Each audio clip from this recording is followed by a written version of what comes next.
Kalau kita ngomongin Semarang, ibu kota Jawa Tengah, apa sih yang pertama kali muncul di kepala kalian?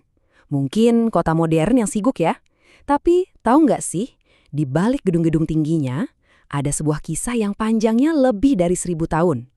Yuk kita telusuri bareng-bareng perjalanannya, dari sebuah pelabuhan kuno sampai jadi kota megah yang kita lihat sekarang. Tapi, sebelum kita jauh-jauh mundur ke masa lalu, kita mulai dari sini dulu deh. Ada fakta modern yang mungkin bikin kaget. Semarang itu dinobatkan sebagai destinasi wisata terbersih di Asia Tenggara. Keren banget kan? Prestasi ini jujur luar biasa dan jadi bikin kita makin penasaran. Gimana ceritanya sebuah kota dengan sejarah lebih dari 1200 tahun bisa berevolusi jadi seperti sekarang? Nah, untuk jawab pertanyaan ini, kita harus balik lagi ke akarnya, ke awal banget. Mari kita mulai petualangan waktu ini. Oke, perjalanan kita mulai jauh ke belakang ya, bahkan sebelum nama Semarang itu sendiri ada. Kita bakal telusuri jejak paling awalnya saat wilayah ini masih dikenal sebagai Pragota, sebuah pelabuhan yang super penting buat kerajaan maritim besar di masanya. Coba kita lihat nih, beberapa momen penting di awal-awal. Jauh banget di abad ke-8, daerah ini tuh pelabuhan strategis yang namanya Pragota. Terus, kita loncat ke tahun 1405, ada momen besar, kedatangan armada Laksamana Cheng Ho dari Tiongkok, yang bakal ninggalin jejak penting. Nggak lama setelah itu, di abad ke-15, datang seorang tokoh perintis bernama Ki Pandan Arang yang mendirikan pemukiman, cikal bakal kota Semarang. Nah, ini dia nih fakta geografis yang gila banget. Coba bayangin, daratan Semarang yang kita injak sekarang ini, dulunya itu lautan. Wilayah ini awalnya cuma kumpulan pulau-pulau kecil yang selama ratusan tahun pelan-pelan menyatu gara-gara endapan lumpur sungai. Jadi bisa dibilang kota ini tuh lahir dari laut. Dan ngomong-ngomong soal pengaruh dari luar, kita nggak bisa dong ngelewatin Laksamana Cheng Ho. Kunjungannya di tahun 1405 itu bukan sekedar mampir biasa. Beliau meninggalkan warisan yang abadi, sebuah tempat ibadah yang sekarang kita kenal sebagai Kelenteng Sampokong yang megah itu. Ini jadi bukti nyata kalau Semarang dari dulu udah jadi titik temu banyak budaya. Nah, dari sini kita masuk ke babak berikutnya yang super penting saat kota ini akhirnya dapat nama.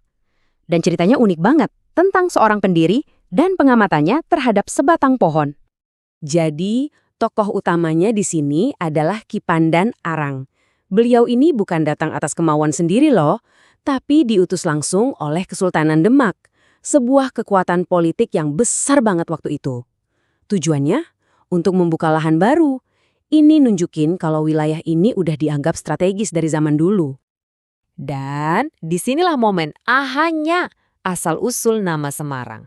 Ternyata ceritanya tuh puitis banget. Ki Pandan Arang waktu itu melihat ada pohon asem yang tumbuhnya arang atau jarang-jarang.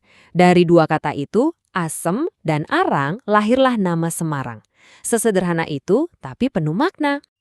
Oke, dicatat ya tanggalnya. 2 Mei 1547, di tanggal inilah Sultan Hadiwijaya secara resmi menetapkan Semarang sebagai sebuah kabupaten. Tanggal ini yang sampai sekarang dirayakan sebagai hari jadi kota Semarang. Babak sejarah Semarang terus berlanjut, dan kali ini masuk ke era yang benar-benar mengubah segalanya. Kedatangan kekuatan dari Eropa, terutama Belanda, bakal mengubah total wajah kota ini, baik dari segi bangunan maupun politiknya. Tahun 1678, angka ini jadi titik balik yang krusial banget.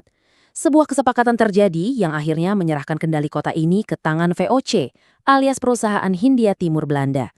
Dan ini bukan sekedar pergantian kekuasaan biasa. Jadi penyerahan kekuasaan ini nggak terjadi sekali jadi. Ada 2 tahap. Pertama, di tahun 1678, Semarang diserahin sebagai semacam bayaran utang atas bantuan militer. Terus, di tahun 1705, status ini dikunci mati lewat perjanjian resmi. Sejak saat itu, cengkaman VOC di kota pelabuhan ini jadi mutlak. Begitu Belanda pegang kendali, wajah Semarang langsung berubah drastis. Kota ini disulap jadi pusat administrasi, militer, dan perdagangan mereka. Jejaknya masih bisa kita lihat sampai sekarang. Bangunan-bangunan ikonik kayak Lawang Sewu dan Gereja Belenduk, plus jaringan jalan raya, rel kereta api, dan pelabuhan yang diperluas buat kelancaran bisnis mereka. Tapi, di balik semua kemegahan kolonial itu, ada api yang mulai menyala. Api perlawanan. sejarah Semarang itu bukan cuma soal dagang, tapi juga soal perjuangan. Sekarang kita masuk ke babak heroik kota ini dalam merebut kemerdekaan Indonesia. Namanya aja udah bikin merinding. Pertempuran 5 hari. Sebuah peristiwa yang benar-benar heroik dan jadi cerminan semangat perlawanan warga Semarang. Coba deh perhatiin tanggalnya. 14–19 Oktober 1945. Ini tuh cuma hitungan minggu loh setelah Indonesia proklamasi kemerdekaan. Ini menunjukkan betapa genting dan panasnya situasi waktu itu. Pertempuran ini benar-benar momen yang jadi penentu. Bayangin, para pemuda Indonesia dengan semangat yang membara melawan tentara Jepang yang gak mau nyerahin senjatanya. Peristiwa ini bukan cuma pertempuran lokal, tapi sebuah pernyataan sikap yang mengukuhkan posisi Semarang dalam sejarah perjuangan bangsa Indonesia. Oke, setelah perjalanan panjang melintasi abad, kita mendarat di masa kini. Setelah melewati semua itu, gimana sih wajah Semarang sekarang? Dan kira-kira mau kemana arahnya di masa depan? Sekarang ini, Semarang jadi rumah buat lebih dari 1,7 juta orang. Bayangin sebanyak itu. Angka ini ngasih kita gambaran skala kota ini sekarang. Sebuah pusat kota yang hidup, ramai, dan terus bergerak maju. Nah, inilah Semarang yang kita kenal sekarang. Pelabuhannya masih jadi jantung ekonomi, salah satu yang paling penting di Indonesia. Tapi yang bikin kota ini spesial adalah kemampuannya untuk jadi modern tanpa meninggalkan sejarahnya, menyeimbangkan masa depan dengan masa lalu yang begitu kaya. Dan semua perjalanan ini membawa kita ke satu pertanyaan penting untuk direnungkan.